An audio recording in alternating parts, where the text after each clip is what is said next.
Theodore Roosevelt National Park is a beautiful park made of 3 separate sections in western North Dakota. In the following videos of the Trail Guide series, I introduce you to some of this park's remarkable trails, allowing you to experience the Great Plains ecosystem in a whole new way.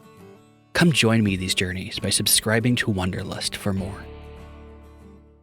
Okay, well, new national park and a new set of trail guides. So I'm going down the Caprock Coulee trail, and this is about a 4-mile loop in the Theodore Roosevelt National Park, and goes through some of the badlands in the park, lots of other kinds of vegetation in between, and from the sounds of it, has a great deal of wildlife and all sorts of cool stuff to see. So let's go wander the trail and see what kind of adventures we can get up to.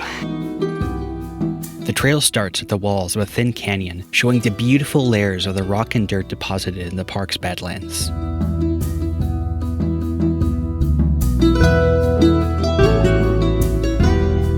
Alongside the colored barren ground, you'll find patches of rich vegetation, which in the fall turn a great diversity of colors, making a striking contrast against the outcrops.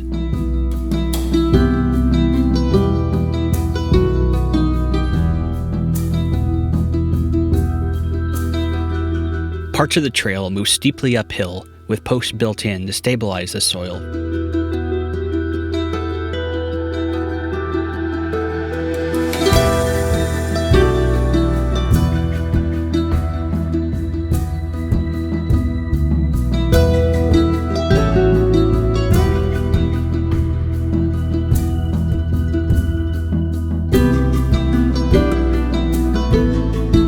Spilling from the badland walls and on the trails, you'll find countless pieces of petrified wood, some shattered by the weather, others remarkably detailed stumps.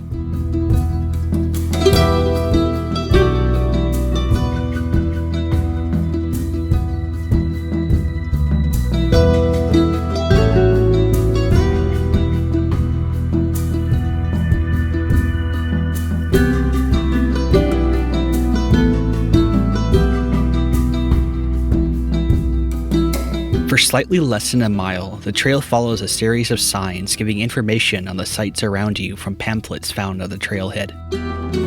When this guided nature trail is complete, the path goes steeply uphill and begins to follow a beautiful ridgeline.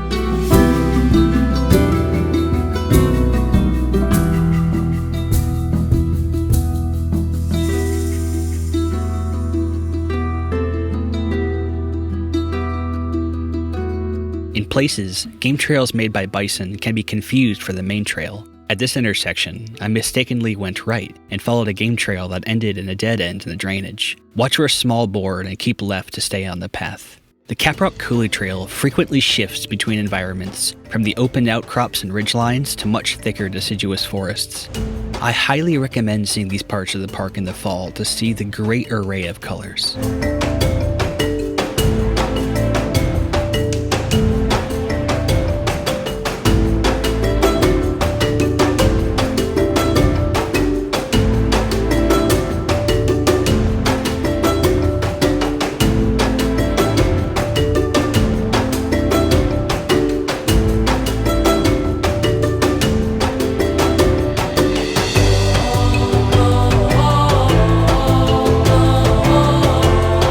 One final steep climb takes you to the upper ridge, where you can see the badlands capped with beautiful blue clay layers.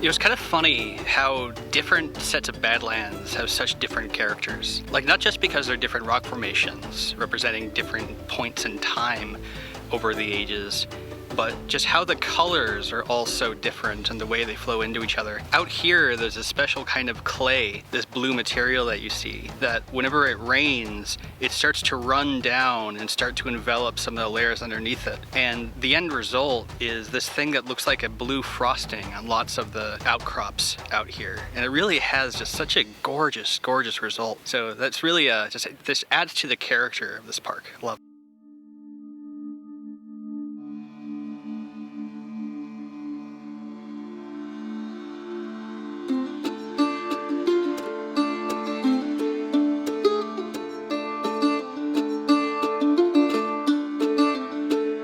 In the park, you should always be on the lookout for bison.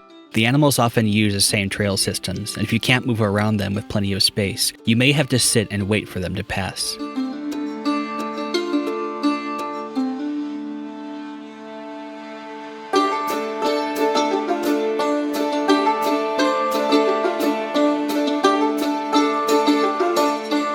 Without a doubt, the highlight of the trail is the Riverbend Overlook, a gorgeous view of the park's unique landscape that first inspired the area's protection.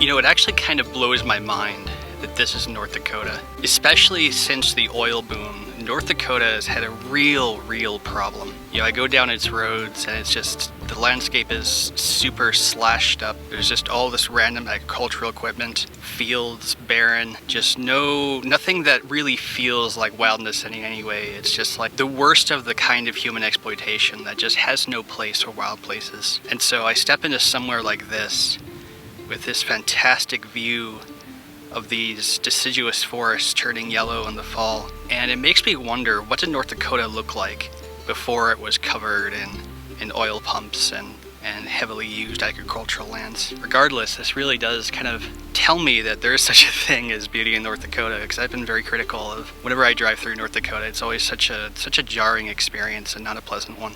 So I'm immensely grateful to get into this place where I can actually just kind of feel the character of the nature of North Dakota.